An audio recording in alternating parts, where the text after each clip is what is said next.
Então seja bem-vindo à Conversa Improvável, mais uma Conversa Improvável desta semana. Eu tinha-lhe dito que iríamos fazer essa Conversa Improvável hoje e, como já percebeu, a pessoa que está aqui ao meu lado é o Rui Ramos, historiador, opinion maker, mas também um dos elementos do painel do dia D. Aliás, ele era para estar no dia D desta semana, eu pedi-lhe para sair, entra no fim de semana, no domingo, como sabe, nós vamos ter uma edição especial, mas precisamente porque eu lhe queria fazer uma entrevista e já vai perceber porquê. Antes de mais, e antes de irmos à entrevista ao Rui, quero lembrar que aquilo que tenho dito já nos últimos dias, nós no dia 30, à noite, no dia das eleições, vamos ter um especial, por volta das 20h30, que vai ser um especial do dia D. E depois, às 22h30, vai ser um especial do Think Tank. O Rui vai entrar no dia D. Rui, obrigado por esta conversa. Obrigado, meu. Bom dia. Olha, deixa-me perguntar-te uma coisa. Tu és historiadora, porquê é que não és de esquerda?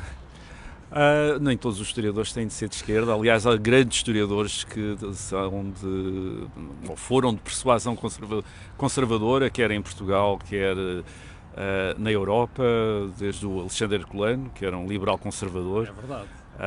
Passando por muitas outras figuras da historiografia portuguesa e da historiografia europeia, portanto não é obrigatório ser de esquerda para ser historiador, nem para ser escritor, nem para ser jornalista, nem para ser professor universitário, não é obrigatório ser de esquerda. Embora a mensagem que nos passem às vezes é oposta, não é? Às vezes pode ser que, em termos de carreira, tenha algumas conveniências, mas em termos de qualidade e daquilo que fica, eu quase diria que não. Também não quer dizer que tenha de ser de direita para ser bom, mas às vezes ajuda porque é-se obrigado a trabalhar mais e a tentar ser melhor. Muito bem. Rui, nós estamos a 2 dias das eleições, temos o país praticamente estagnado há 25 anos e a razão principal, aliás, hoje de manhã contei, aqui há uns anos em conversa com o antigo Primeiro-Ministro da Irlanda, John Bruton, quando eu lhe perguntei assim, porquê é que vocês crescem tanto e porquê é que em Portugal está para trás? E ele diz, olha, vocês têm um problema ideológico, têm partidos de extremos e nós na Irlanda não temos. É essa a razão que não estamos a crescer? Nós estamos, de facto, como tu dizes, numa situação histórica. Se queremos compreender onde estamos, em termos de perspectiva histórica, vamos perceber que este é o período de mais longa divergência em relação à Europa desde há 100 anos. Temos a maior dívida pública desde o século XIX. E uma coisa tem a ver com a outra.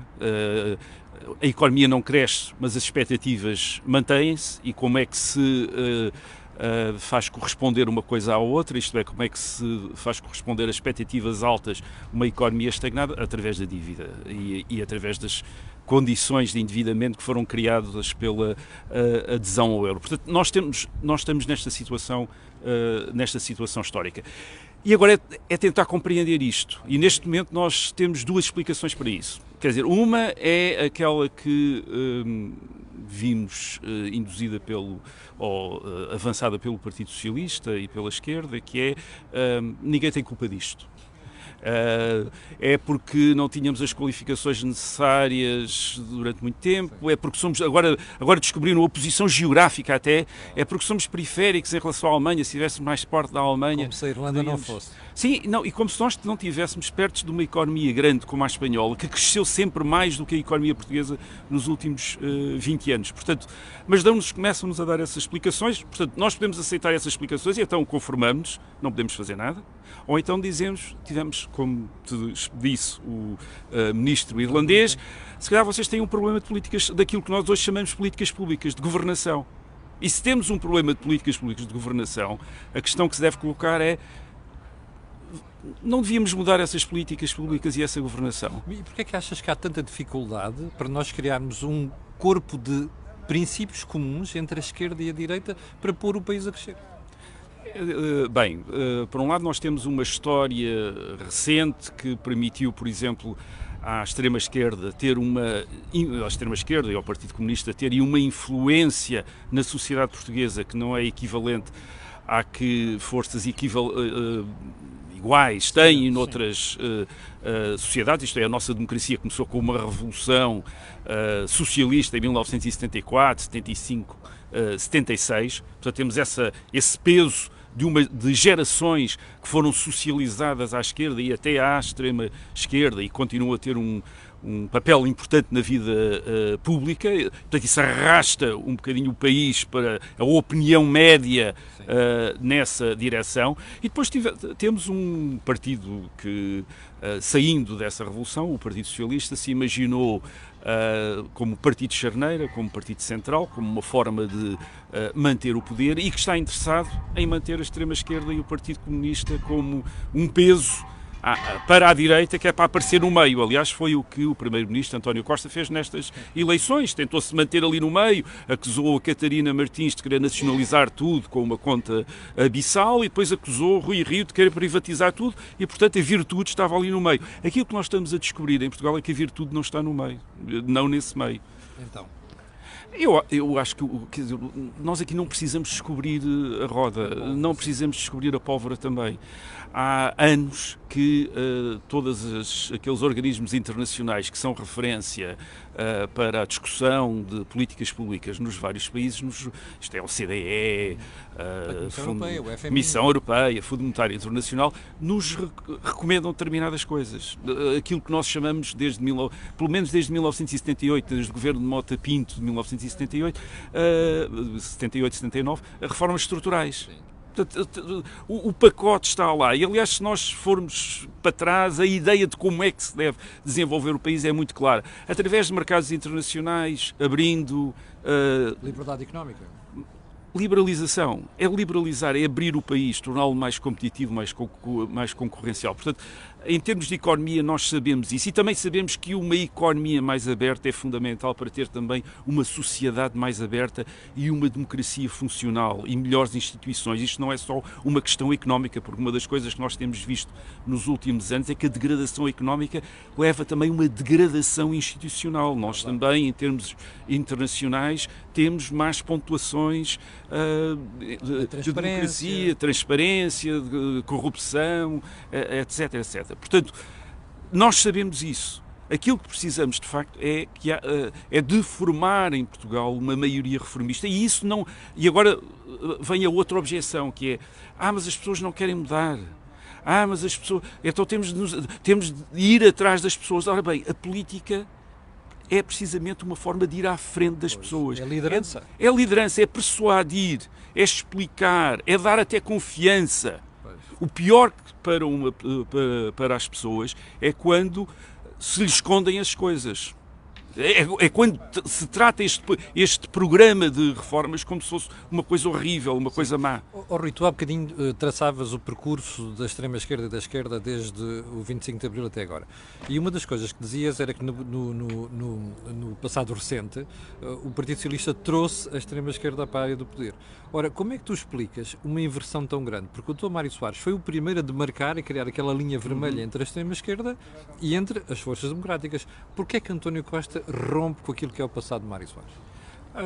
Bem, o Partido Socialista, desde o princípio, sim, exclui o partido, sobretudo a partir de 76, exclui o Partido Comunista da área do poder, mas não está interessado no seu completo desaparecimento. Isto é, faz ali um jogo de contrapeso com a direita, como digo, porque o objetivo do Partido Socialista não é bem aparecer à esquerda, é aparecer no meio. É o partido charneira, era o único partido nacional, o único partido que tinha votos de Faro até Viana de Castelo. Era esse o partido que se queria mostrar. E para isso, para estar no meio, isto é, para não estar num dos lados, precisava que houvesse à sua direita e à sua esquerda forças com que se pudesse contrastar. Portanto, essa é uma questão. Depois, não foi primeiro António Costa, não foi o primeiro líder do Partido Socialista a admitir ir para o poder com o apoio do Partido Comunista depois de 76. Um dos líderes mais moderados, nós podemos dizer, que o Partido Socialista teve na sua história, Vítor Constâncio, em 1987, não fez uma geringonça, porque o Presidente da República, Mário Soares, opôs, e Mário Soares não se opôs por causa do Partido Comunista, opôs-se por causa de um outro partido que faria parte dessa geringonça e de que Mário Soares não gostava nada, que era o PRD, o Partido Renovador Democrático, do General Lianes. Portanto, Isto é, o Partido Socialista há muito tempo que tinha essa, digamos, na carteira, essa possibilidade, tal como teve, repare, o Partido Socialista fez alianças com o CDS, fez alianças com o PSD e agora alianças, isto é, acordos, portanto, são tudo relações diferentes. Com o CDS em 1978 não é uma coligação, é um acordo parlamentar, mas com ministros do CDS, depois é uma coligação com o PSD em 1983-85, o chamado Bloco Central, e depois agora estes acordos, e depois já sem acordos com parlamentares com o Partido Comunista e com o Bloco de Esquerda. E a razão era muito simples. Em 2015 o Partido Socialista queria ir para o poder, precisava de ir para o poder, percebeu que se não fosse para o poder, não só o próprio Partido Socialista, mas toda aquela, enfim, toda aquela área de esquerda iria ser confrontado com um processo reformista que podia mudar muito a forma, a sociedade portuguesa e a forma como se exerce o poder em Portugal. O Partido Socialista exerce o poder em Portugal através do Estado, de cima para baixo. É assim que o Partido Socialista gosta de estar perante a sociedade portuguesa e, portanto, precisava de salvar esse exercício de poder. Esse tipo. Achas que isto tem mudança? E já agora o que é que esperas para este domingo? O que é que espero para este domingo? Bem, isto de facto, os partidos à direita do Partido Socialista, porque alguns deles dizem que não são de direita, o PSD, a Iniciativa Liberal dizem que não são de direita, o Chega e o CDS admitem que são de direita, mas estão à direita do Partido Socialista. Espero que admitam isso, pelo menos em termos da geografia da Assembleia da República. Estão sentados à direita do Partido Socialista. Temos de dizer que eles entraram nestas eleições não da melhor maneira. Quer dizer, eles entraram nestas eleições como a esquerda entrou nas eleições de 2015, a prometer devolução de rendimentos. A esquerda entrou a prometer devolução de rendimentos através da reposição dos cortes de salários e de pensões. A direita, nestas eleições, entrou através da redução de impostos. Mas é sempre devolução de rendimentos. E não quiseram explicar mais nada. Quando nós comparamos os debates destas eleições, foram debates animados, sim, até pelo seu formato, mas com debates de eleições anteriores, percebemos a pobreza enorme desses debates. Em 2011, ou mesmo em 2002, ainda se discutiram coisas como a reforma do Estado, o número dos funcionários públicos, os cortes, as gorduras do Estado, lembras-te dessas coisas? Agora, nada, quer dizer, estava tudo bem e a única coisa que se trata é de devolver rendimentos aos portugueses, neste caso aqui, através da redução de impostos. Portanto, não entraram necessariamente bem, e também não entraram necessariamente bem em termos de colocarem em conjunto a questão de substituir esta maioria de esquerda por uma maioria reformista. E isso deveria ser claro. Isso não o fez o PSD, porque admite viabilizar um governo do Partido Socialista, ou admite uma coisa tão, digamos, tão preocupante para isso, para quem quer uma mudança em Portugal, governar com o apoio do Partido Socialista, isto é, dar direito de veto ao Partido Socialista sobre uma governação supostamente alternativa. Depois não o fez também a Iniciativa Liberal, que se apresentou como não é de esquerda, nem é de direita, digamos que tentou explorar a questão do contraste ideológico entre liberalismo e socialismo. Bem, nós já sabemos que os contrastes ideológicos não são necessariamente sempre contrastes políticos, isto é, as ideologias ficam muitas vezes na gaveta para haver entendimentos, e o Partido Socialista, neste caso, e isto é preocupante porquê? Isto é preocupante porque o Partido Socialista abriu-se completamente a estes partidos.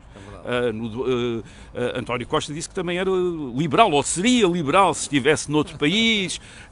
Portanto, há uma grande abertura. O Partido Socialista avisou Sim. que iria bater à porta destes partidos. E estes partidos, um disse que abriria a porta e o outro não disse nada e, portanto, não sabemos o que é que pode acontecer.